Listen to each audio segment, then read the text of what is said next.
आगरा से बड़ी खबर। आगरा पहुंचे सूबे के उप मुख्यमंत्री दिनेश शर्मा सर्किट हाउस में है मौजूद। पुलिस एवं प्रशासनिक अधिकारियों के साथ जनप्रतिनिधियों से भी कर रहे हैं बातचीत। सर्किट हाउस के बाद फिरोजाबाद के टूंडला के लिए रवाना होंगे सूबे के उप मुख्यमंत्री दिनेश शर्मा।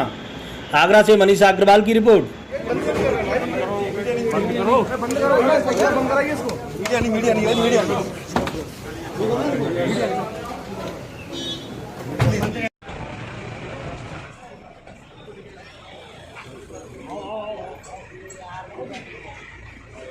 कुछ बच्चे ऐसे भी सर जो 9+ नहीं है सर, कुछ पेरेंट्स हैं कि नहीं सर अभी हमारी जल्दी है, अभी वेट एंड वॉच कर रहे हैं। तो जैसा जिला प्रशासन, पुलिस प्रशासन और जनप्रतिनिधियों के साथ कुछ विषयों को लेकर चर्चा हुई है। उनमें मुख्यतः 3 बिंदु हैं आज। एक तो जो हमारे स्कूल खुल रहे हैं और नवंबर में जो हमारे विश्वविद्यालय और महाविद्यालय खुलने हैं, उनके बारे में क्या रणनीति होनी चाहिए, इस पर हम लोगों ने विस्तृत चर्चा किया है। मुझे खुशी है कि जो स्कूल खुले हैं 9, 10, 11, 12 के, उनमें उपस्थित जरूर कम रही है, लेकिन लोगों में सोशल डिस्टेंसिंग के प्रति, सैनिटाइज सिस्टम के प्रति एक अपने आप स्वतः से उत्साह जागृत हुआ है। 20%, 15-20% के आसपास पहले दिन उपस्थित रही, वो धीरे धीरे बढ़ी भी, क्योंकि हम लोगों ने कहा कि 50% से ऊपर की उपस्थित नहीं होनी है एक दिन में, उसको पाली वाइज या तो उपस्थिति करेंगे। कोविड-19 के संबंध में हमने एक दिशा निर्देशिका जारी की है। उसका अक्षरता पालन करने के लिए जो संबंधित विद्यालय हैं उनको कहा गया है, उनका सम्यक परीक्षण जिला विद्यालय निरीक्षक और जिला प्रशासन की टीम करेगी। और अभी तक जो विद्यालयों में कोविड-19 के दिशा निर्देश थे उनका पालन किया जा रहा है। और ऑफलाइन टीचिंग के साथ साथ हमने कहा है कि ऑनलाइन टीचिंग को भी जारी रखें। जो लोग ऑनलाइन टीचिंग में पढ़ना चाहते हैं उनके लिए ये छूट होनी चाहिए कि वो ऑनलाइन अपने कक्षाओं में पढ़ सकें। हम जो भारत सरकार की गाइडलाइन है उसका पालन करते हुए जो डिग्री कॉलेजेस हैं, जो विश्वविद्यालय हैं, उनके बारे में जल्दी निर्णय लेने वाले हैं कि वो जल्दी प्रारंभ हो सके दशहरे के बाद।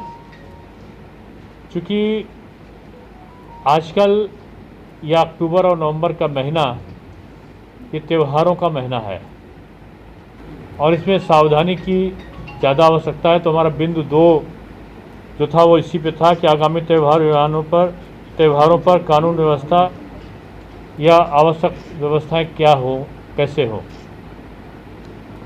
संबंधित जो पूजा कमेटियां हैं, जो रामलीला समितियां हैं, उनके साथ में जिला प्रशासन की बैठकें हो चुकी हैं।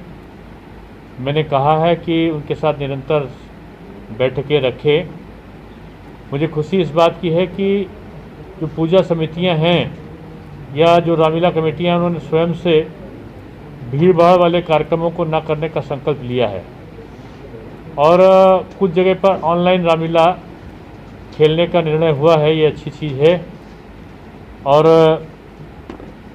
त्यौहार में हम त्यौहार भी मनाएं, लेकिन जैसा कि कल प्रधानमंत्री जी का उद्बोधन था कि कोविड-19 का हम अक्षरशः पालन करें और जो भारत सरकार की गाइडलाइन है इस संबंध में उसको हम पालन करते हुए कर सकें।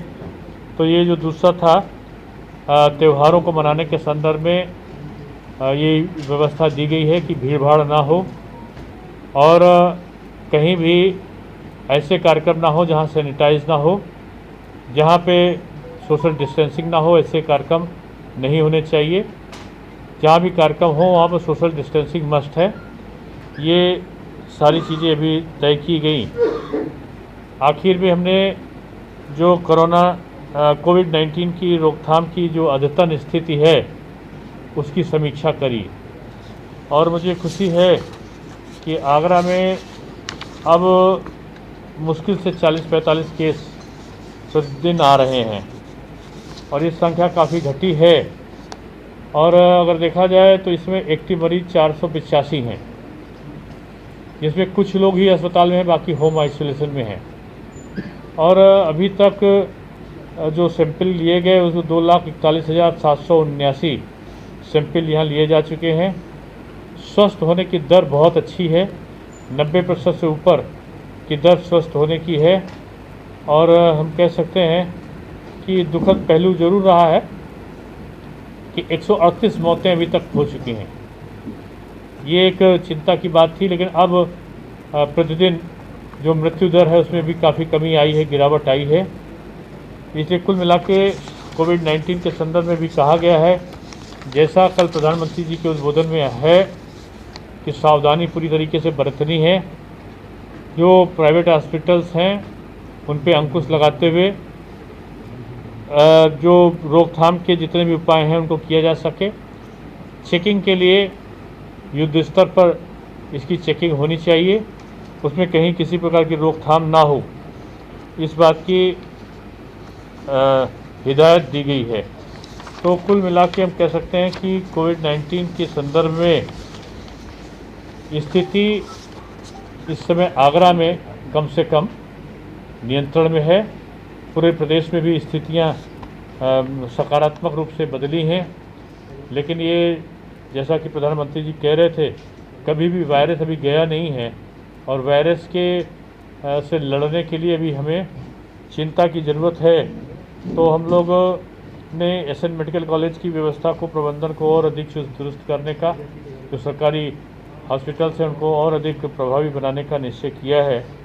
और इसके लिए जिला प्रशासन को आज निर्देश दिए गए हैं। ये जियो कहता है L1 L2 L3 और किसी का भी जो बिल बन रहा है वो 1 लाख 2 लाख आज से कम नहीं बन रहा।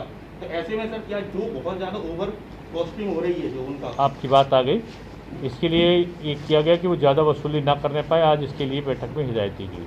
सर, चुनावी वर्ष है और नौकरशाही बिल्कुल नियंत्रण में नहीं है, किस तरीके से कहानी बनेगी? 22 में इलेक्शन है और अक्टूबर में आचार संहिता लग जाएगी। कहीं ऐसा कोई शिकायत आती है तो हम लोग कार्रवाई करते हैं। नौकरशाही को जनता की इच्छाओं के अनुसार चलना होगा, ये मुख्यमंत्री जी का स्पष्ट निर्देश है।